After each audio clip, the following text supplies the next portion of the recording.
Hi, Kyle. I loved your paper. I thought it was great. And so Stella Luna is personally one of my favorite books as well. Although I didn't ever read it as a child. I don't know why. And I'm thinking, I don't even think I read it to my own children, although they had plenty of other books I read to them. But Stella Luna is one that I did not discover until I was teaching kindergarten. And I read it kind of on a whim, thought it was a fun looking book. And the kids loved it. I mean, absolutely love it. So I can see why you loved it as a child too.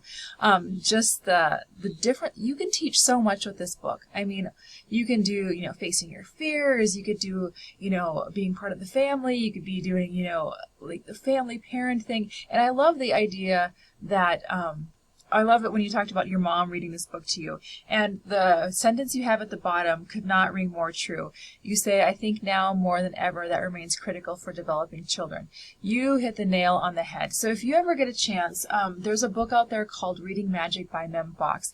And I give it to every one of my friends or people that I know that are going to have babies, because that is the research-based proof, and it's a fun book to read too, that if you read to children, they become better thinkers, they become more compassionate people, they have better language development, they have a better sense of structure. It just encourages so much background, so when they start reading themselves, they just kind of go at it. It's really fun to watch. So when you said that, is absolutely right. So your mom, kudos to her. Good for her for reading to you guys.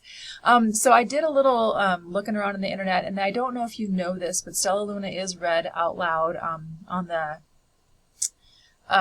Storyline Online, which is pretty much, I do use that a lot because it has great pictures, great stories, and it's very appropriate. But you could do so much with this book, like I said, so many themes you could get into, and then artwork too. If you're thinking younger kids, you could definitely do, lots of bat things, and that could lead into a science kind of lesson too. So if you are doing nocturnal animals, or even if you get there's a thing even from the library that's fantastic, which I'm sure is going to, still be around when you're teaching too, but you can actually order trunks. And I don't know who puts them out. I don't know if it's the library themselves or if they get it from a different agency, but there's trunks that you can order, and they're free for teachers. And inside that trunk is everything to do with a certain subject, and there is one on bats, and I've seen it before, and in there is bats and puppets and real life articles and National Geographic stuff, and it has everything to do with that topic. So that would be kind of fun for you to jump in and do too. I don't know what age group you're thinking about teaching, but this would definitely be appropriate for several different age groups.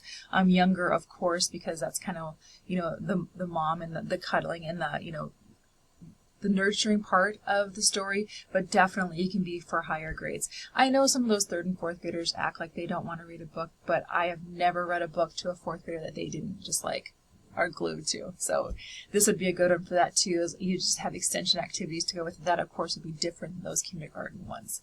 But well done. Good job. Thanks for doing that.